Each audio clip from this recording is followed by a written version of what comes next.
오늘 우리에게 주시는 하나님 말씀 함께 봅니다. 오늘 우리에게 주시는 하나님 말씀은 마태복음 8장 18절부터 22절입니다. 그러면 다 함께 읽습니다. 예수께서 무리가 자기를 에워싸 하는 것을 보시고 건너편으로 가기를 명하시니라. 한 서기관이 나와 예수께 아뢰되 선생님이 어디로 가시든지 저는 따르리이다. 예수께서 이르시되 여우도 굴이 있고 공중에 새도 거처가 있으되 인자는 머리둘 곳이 없다 하시더라. 제자 중에 또 한 사람이 이르되 주여 내가 먼저 가서 내 아버지를 장사하게 허락하옵소서. 예수께서 이르시되 죽은 자들이 그들의 죽은 자들을 장사하게 하고 너는 나를 따르라 하시니라. 아멘. 오늘 말씀의 제목은 나를 따르라입니다. 그러면 본문의 말씀을 통해 함께 은혜 나누도록 하겠습니다. 예, 본문의 말씀을 보게 되면 예수께서 무리가 자기를 에워싸 하는 것을 보시고 건너편으로 가기를 명하시니라고 하는 말씀으로 시작을 합니다. 여기서 이제 마가 복음에 의하면 그날 저물 때라고 하는 말을 덧붙여 놓고 있습니다. 이때는 아마도 베드로의 장모를 치료하시고 나서 얼마 지나지 않은 시간이었던 것 같습니다. 이때 사람들은 예수님께서 병 고치시는 이적을 보고는 때를 지어 예수님에게로 모여들었던 것 같습니다. 물론 그 중에서는 예수를 따르는 제자의 무리 중에 자기도 끼워달라고 간구하는 자들도 있었을 것입니다. 한편 예수님께서는 에워싼 군중들을 피해서 건너편으로 떠나고자 하셨는데 아마 이는 잠을 잘 시간을 갖고 또 제자들을 개인적으로 교육시키고 또 다음 일을 예비하기 위한 그런 조치였던 것 같습니다. 자, 그러므로 무리를 떠나서 제자들을 훈련할 시간이 필요했기 때문에 예수님께서 건너편으로 가려고 했던 것 같습니다. 예수님께서는 지금 디베리아 바다, 즉 갈릴리 바다의 북서쪽에 위치한 가버나움에 계십니다. 그렇다면 저편이라고 하는 곳은 아마 디베리아 바다 동쪽 지역을 가리키는 것으로 이해할 수가 있습니다. 본문의 건너편으로 가기를 명하시니라고 하는 말씀에서 건너편은 갈릴리 호수 건너편을 의미합니다. 예수님이 제자들에게 건너가라고 명령하신 갈릴리 호수 건너편은 나중에 예수님과 함께하던 사람들이 귀신 들린 사람을 만나게 되었던 바로 가다라 지방이었습니다. 예수님께서는 자신의 치유 사역이 알려지게 되어서 수많은 사람들에 의해 둘러싸이자 그들의 기대와 호기심에 호응해서 더 많은 기적을 행하시지 않으시고 오히려 호수 건너편 사람들이 없는 지역으로 건너갈 것을 명령하신 것입니다. 이처럼 예수님께서는 자신의 능력을 드러내서 인기를 얻기보다는 하나님께 영광을 돌리고 또 하나님의 일을 이루기 위해서 그 자리를 피하신 것입니다. 한편 건너간다라고 하는 말은 기본적으로 어떤 특정한 장소로부터 떠난다라고 하는 의미로 사용됩니다. 하지만 비유적으로는 병이 떠난다라고 하는 내용에서도 사용됐고 제자들의 자세에 관해서 말씀하는 경우에도 제자가 스승을 따른다라고 하는 의미로 쓰였습니다. 이러한 단어들을 볼 때, 단어의 사용법으로 볼 때 당시 예수님께서는 가버나움을 떠나서 호수 건너편으로 건너가셔서 제자들을 훈련시키려고 하는 계획을 갖고 있었다고 하는 것을 알 수가 있습니다. 이어서 본문은 한 서기관이 나와 예수께 아뢰되 선생님이여 어디로 가시든지 저는 따르리이다라고 말씀하고 있습니다. 복음서에서 바리새인들이나 서기관들은 흔히 예수님의 대적자들로 나타납니다. 그러나 본문의 서기관은 예수님의 제자가 되기를 원해서 예수를 뒤따르겠다고 고백하고 있습니다. 이 사람은 어떤 세속적인 이익을 위해서 예수님의 제자가 되고자 했던 것은 아닌 것 같습니다. 이 사람은 서기관이라고 하는 직책이 백성의 선생님에게도 불구하고 그가 예수를 선생님에 해당하는 디다스칼레라고 호칭한 데서도 알 수가 있습니다. 그런데 마태복음에는 서기관들을 긍정적인 모습으로 언급한 곳도 더러 있기는 합니다. 본문에 언급된 서기관은 끝내 예수님의 제자로 부름 받은 것을 알 수가 있습니다. 첫째는 21절에 보게 되면 제자 중에 한 사람인 또 하나가 아니라 본문의 서기관하고 연결해서 제자 중에 또 하나라고 말씀하고 있기 때문입니다. 둘째, 예수님께로 아무 주저 없이 나왔을 뿐만 아니라 예수님을 선생님이라고 부르고 어디든 따르겠다고 하는 헌신의 의지를 보인 서기관의 태도를 볼 때 제자로서 부름을 받기에 충분했던 것입니다. 셋째는 예수께서 두 번째 사람에게만 너는 나를 따르라고 한 것은 그 사람이 서기관보다 제자로 더 적합했기 때문이 아니라 그 삶이 즉시 예수를 따르지 않았기 때문에 불가피한 결단을 촉구한 말씀이라고 볼 수가 있습니다. 그러므로 말미암아 이 서기관은 분명히 예수님의 제자로 부름을 받았다고 볼 수 있는 것입니다. 여기서 선생님이여라고 번역된 디다스칼레라고 하는 말은 교사, 가르치는 자라고 하는 뜻으로서 디다스칼로스의 혹격입니다. 이는 가르치다라고 하는 의미의 동사 디다스코에서 나온 명사이고 히브리어로는 랍비에 해당하는 단어입니다. 이러한 디다스칼레라고 하는 호칭은 대부분 메시아 되신 예수님을 올바로 이해하지 못하는 바리새인들이 사용했습니다. 바리새인들은 예수님을 향해서 선생님이여 선생님이여 선생님이여 라고 이제 이렇게 불렀는데, 물론 이제 이 선생님이여 디다스칼레라고 하는 호칭을 예수님께 호의를 보이는 경우에도 부르기는 했습니다. 예를 들면 부자 청년의 경우 예수님을 선생님에 해당하는 디다스칼레라고 불렀고, 예수 자신을 가르치는 호칭으로서 긍정적인 의미로 사용되기도 했습니다. 그런데 서기관이 예수님을 선생으로 부른 것은 서기관이 예수님의 가르침에 압도되었다고 하는 말인 동시에 예수님의 절대적인 권위를 인정했다라고 하는 것을 얘기하는 것입니다. 본문에서 어디로 가시든지 저는 따르리이다라고 한 것은 그가 예수님의 제자 되기를 원한다고 하는 얘기입니다. 특히 따르리이다라고 하는 말은 따르다, 닮다라고 하는 뜻으로서 예수님을 따르는 일이 곧 예수님의 삶을 따라가고 예수님의 인격을 담고 예수님의 행위를 담기를 원한다라고 하는 것을 얘기하는 것입니다.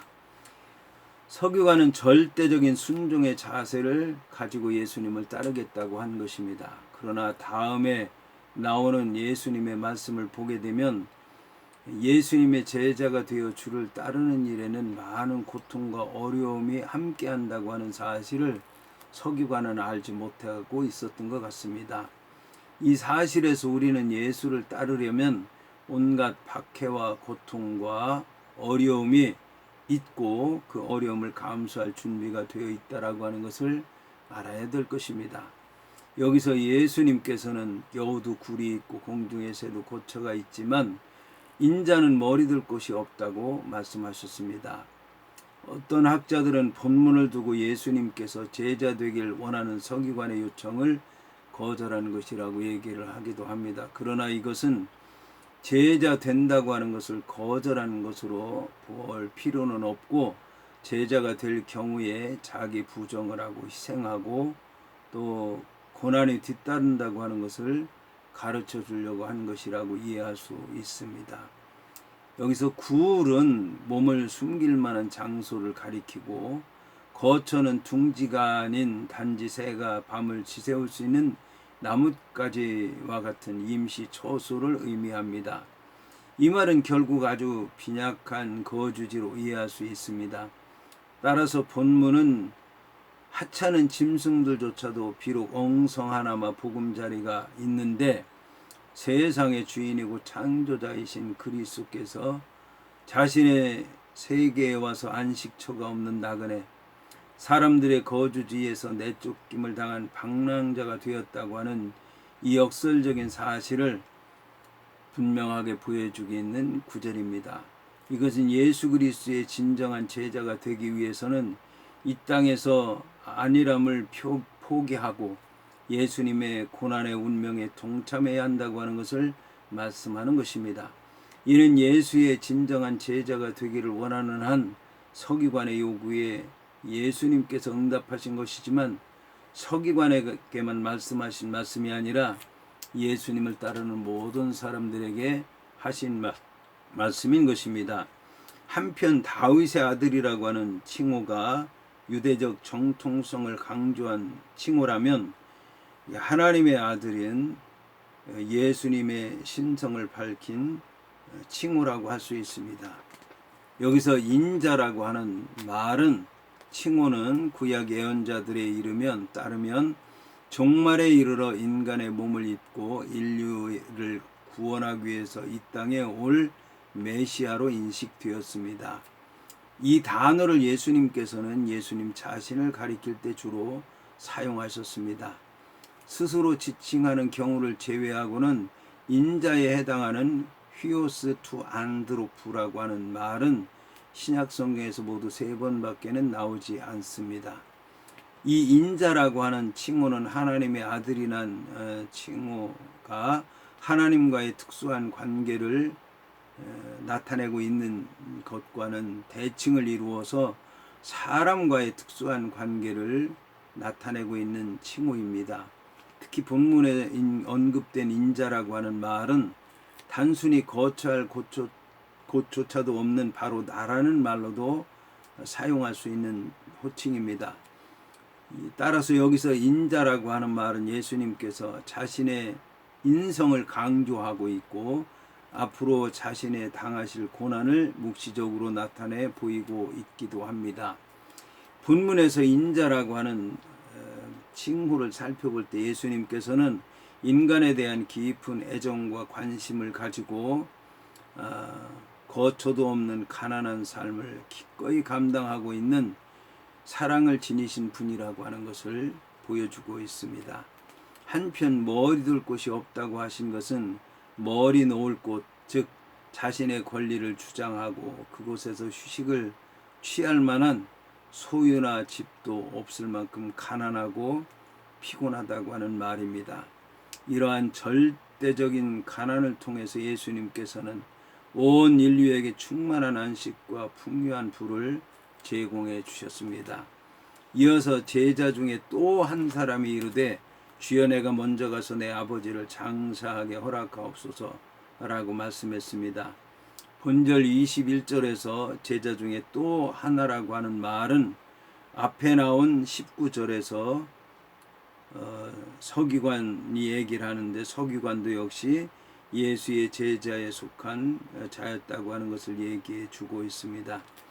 본문에 또 한 사람이라고 하는 말은 신약경 성경에서 다른 하나, 같은 부류 안에 있는 또 하나라고 하는 의미를 지닌 단어와 같은 의미로 쓰입니다.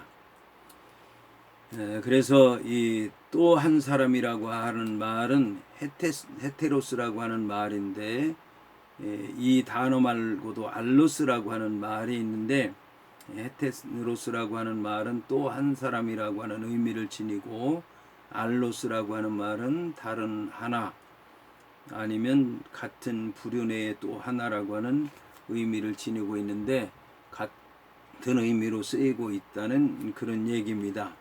이는 앞절의 서기관 외에 또 하나의 제자라고 하는 의미를 지닙니다. 여기서 제자란 자신의 모든 삶을 예수께 헌신하고 다른 모든 생활을 모두 다 내팽개치는 사람만을 가리키는 말이 아니라 예수님께 신앙을 고백하고 그분의 가르침을 따르는 자를 의미합니다. 왜냐하면 제자로 지칭되고 있는 본문의 사람은 자기 부친을 먼저 장사하게 해달라고 요청하였으며 이런 요청이 거절당하기 이전에 이미 제자로 불리고 있었기 때문입니다. 따라서 우리는 예수님께 질문을 던진 두 사람 중에서 한 사람, 곧 서기관은 예수님의 제자가 아니고 다른 한 사람, 곧 제자로 지칭되고 있는 사람만이 예수님의 제자였다고 단정 지을 수 없기 때문에 둘 다 예수님의 제자에 속했던 사람들로 보아야 할 것입니다. 이 두 번째 사람은 예수님께 소명받은 제자가 추구해야 할 우선순위에 대해서 혼동하고 있었습니다. 그는 두 가지 욕망, 곧 예수를 따르고 싶은 열정하고 자신의 의무를 등한히 하고 싶지 않은 소망 가운데서 망설이고 있었던 것입니다. 앞절의 서기관은 열정적이고 지나치게 자신의 믿음을 표현한 반면 두 번째 제자는 매우 소심한 신앙 태도를 보였습니다. 진정 그는 제자의 길이 차선의 신앙으로서가 아닌 최선의 신앙으로서 상황을 초월해서 예수를 따르는 것이라고 하는 것을 알지 못했던 것입니다. 당시 예수님께서는 전도의 걸음을 재촉하고 계셨습니다. 그런데 이 제자는 전도보다도 먼저 자신의 부친을 장사하게 해달라고 요청한 것입니다. 이에 대해서 아버지를 섬기다 그가 죽으면 전도의 길을 따라 나서겠다고 한 것이라고 하는 학설과 실제 아버지가 죽었기 때문에 잠시 가서 장례식에 참석하겠다고 하는 뜻으로 보는 두 가지 학설이 있습니다. 하지만 이것은 큰 문제가 아니라고 여겨집니다. 왜냐하면 가장 중요한 것은 그 어떤 경우라도 전도하는 일에 우선하는 것이 더 중요한 일이기 때문입니다. 이 제자는 무엇이 더 급하고 중요한 문제인가를 혼동했던 것입니다.